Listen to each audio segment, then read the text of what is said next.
Bakit puro pinagbabawal ang kumain ng dugo? Saan? Sa...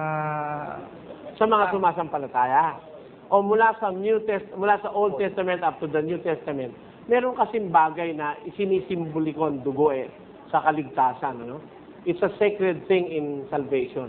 9 ng Ebreo, versikulo 22. Ganito nakasulat. At ayon sa kautusan, ay halos masasabi kong lahat ng mga bagay ay nililinis ng dugo at maliban na sa pagkabuhos ng dugo ay walang kapatawaran. Isa mo, napakasagrado ng dugo sa religion.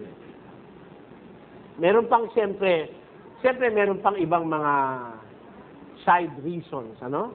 Other little reasons behind it. But the greatest reason behind it is that blood is a sacred thing in religion. Sa religion ng Diyos. Nakakahulugan yun ng pagliligtas. Maraming salamat po, brother. Salamat din, kapatid.